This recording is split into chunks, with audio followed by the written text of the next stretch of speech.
For those that have been listening for the show, this is the second time we've had Wham last Christmas. I just said to Hairy Grinch, Wham? I mean, I'm not against it, right? I love a bit of Wham, I love a bit of George. I said, what? Wham again? He said, I couldn't find another song quick enough. Oh, my, do you know what I'm surprised? Honestly, Hairy Grinch. Do you know what I'm surprised that I've not heard Michael Bublé yet?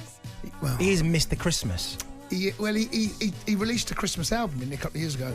Oh, Bublé? The Boobs. Yeah, I've not heard any boobs yet. Are we going to get some Bublé? We're going to get some Bublé. Some boobs. Some of the Bublé. What's his nickname, the Bublé? You can't call him Yeah, the boobs. Boobs. Can you not call him boobs? I don't think you can, mate. Bublé? Okay, can't call him I wonder Bublé. what his mates. If you're a friend of the Bublé, what's his nickname? You want to listen to Drive here on talkSPORT with me, Jason Cundy, him over there, Bubs. Jermaine Pennant. Bubs. What is the nickname for the Bublé? Bubs. It's Boobs, isn't it? Bubsy. The Boob. If your name's Bublé, Yeah. so I'll call you Pennant, Jammer, right? Pen, Pen, right? Jermaine, Jammer. You don't short my name, mate. For God's sake. Second name, in big trouble. Before the news, we asked you which Premier League team has scored 5+ goals in 6 different away games this calendar year. So that is 5 or more goals in 6 different away games in 2024. The answer is, Jammer, it's not Liverpool before you go there, right? I'm thinking maybe... See if it's Chelsea or Spurs. No. It's in London. Yeah. That gives it away a bit, doesn't it? It's Arsenal. It's Arsenal. Arsenal scored 5+ away goals in 6 away games, the most by any Premier League club ever in a calendar year, ever. And apparently they need a striker. I know they do need a striker, don't they? But that kind of bucks the trend. Ty, the Everton fan, called up and got that right. Ty, well done. Congratulations to you and very Merry Christmas. Now, we have been talking about Marcus Rashford and whether Man United and their fans could forgive him and let him way back in. I don't see any way back, by the way. I think it's over for Marcus Rashford. Let's take calls on that boy. Let's go and speak to Danny. Danny, good evening. Merry Christmas. Are you all right? Merry I'm Christmas. all right, Dan. Merry Christmas. Are you all sorted, Danny boy, for Christmas? Yeah, just driving home from work now, last day. Excellent work. Good. What have you bought? Have you got a partner? Yeah, I have, yeah. What have you bought your partner? Jewellery, you can't go wrong. You can't go wrong. You can't. Yeah. You've gone safe there, Danny boy. Yeah, you know. And where are you spending it? Where am I spending Christmas? Correct. I'm going into work actually for a few hours, but then. What'd you do? I manage a children's home actually. Right. Oh, Okay. So you're one of the people that the responsible ones. Yeah. Yeah. Well, sometimes. Go and see the little ones, and go and see my little one after that. Brilliant stuff. Well, listen, Merry Christmas. Thanks for phoning in. What do you want to say? You're a Man United fan.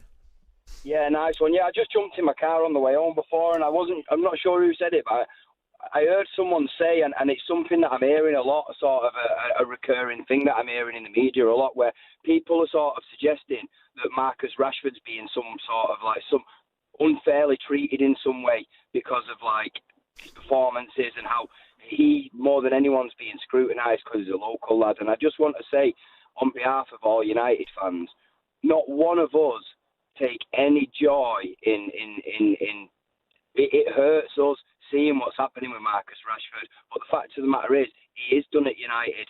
6 managers have overseen his time at United now, with him starting under Van Gaal, and honestly, since Van Gaal, nobody's really got a better tune out of him, and I don't know if that's because there was no expectation, there was no pressure on his shoulders, but it just seems as the bigger star he's become, the more it's affected him on the pitch. And like I say, it hurts us United fans more than everyone because we love Marcus Rashford more than anyone. Yeah, I think I'm going to slightly disagree. You said that no one's got the best out of Marcus Rashford. I think the reason he's on this massive deal is because he was your top goal scorer. It's like 30 goals in that season, absolutely flying.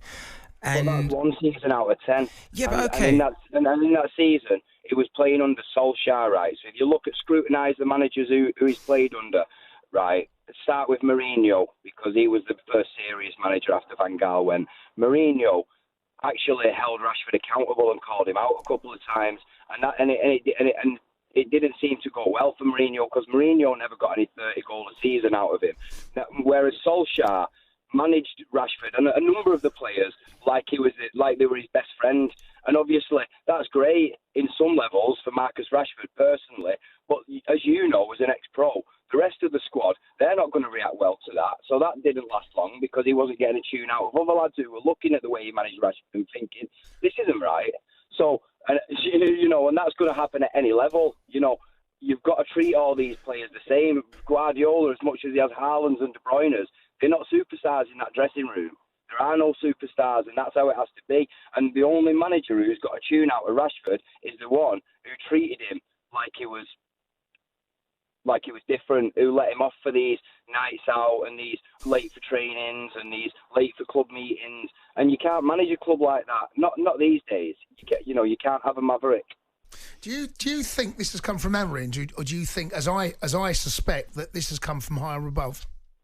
Oh, I think the higher above. I think Radcliffe and them are scrutinising all of those players and everything that's going on, and all of the staff in the club. And it's not just Amorim. Ten Hag clearly wasn't getting a. Ten Hag was a very good manager, and I stand by the fact that these players got him sacked. And when he came out and said, "I'll have success at other clubs," I believe him. I think he will. And I think he got let down by a number of players, one of them being Rashford. One thing you can say about Rashford is this. If he grows up over the last 10 years in the dressing room of the class of 92, with Scholes, with Giggs, with Neville, with these top pros, Rashford does not grow up to be the character that he is today. And that's why I say, Dan, grown up with you're right. Lingard, Marshall, and Sancho. But whose fault's that? Whose fault's that? But that's not Rashford's fault. The club have got. They've let him down. The club have let him What I'm down. saying, Rashford's right. There's no hiding away that Man United are miles off it, absolutely miles off it. And he's in a team. He's probably been one of your best players over the last 5 years. So. The treatment that he's getting for being one of your best players, yes, it might not be to the top standards, but he's been one of your best players in a team that is struggling. I don't know anyone else who I can look at that team and go, week in, week out, you stand out. There was times of Bruno, taking the captain. He's not a good captain. Anthony has been an absolute shambles from start to finish. And Rashford's been the better player out of all those players. Maguire, scrutinised, not even playing anymore. So why is it that Marcus Rashford that gets a lot of... And you can see past that, because the fact of the matter is, Rashford might have been scoring a few goals and setting a few goals up over these last few, this period of time. But when you look at the stats and you look at his figures, right, you look at it, football attacking now, being a wide player, there's a lot of defending involved in it. And Rashford's refusal to do that defending shows up in all his stats, like we've seen time and time again. United are the worst for tracking back, the worst for the running stats, the worst for working off the ball. And Rashford's listen, I go to Old Trafford and I watch him, and you can see past all this. Yeah, he scores a few goals and he celebrates with the crowd and we love him. The fact of the matter is, he doesn't work hard enough not to justify, like you said, this guy's on a bumper contract. So when he's scrutinised and he's taking it for the team, he's well compensated for that. Amad Diallo, who's sat there probably on 50 grand a week, shouldn't be taking that flack, because Rashford, who's on 7 times more than him, should be producing 7 times better. Or obviously that's not ever going to be the case, but he should be setting examples, not letting this young 21, 23-year-old kid set the examples for him. It's not right, not on any level. Dan, listen, appreciate your call. I get the passion. I hear it in your voice. Have a lovely Christmas. You're not getting relegated, Dan. Jammer suggests you might get relegated. Trust me, you're not going to get relegated, right? He's just being nasty. Don't listen to him, mate. He's just being nasty. You've seen Marcus Rashford. Danny, Merry Christmas. talkSPORT Drive with Andy Goldstein. Monday to Friday afternoon from 4 on AM, on DAB, via the talkSPORT app and on your smart speaker. talkSPORT.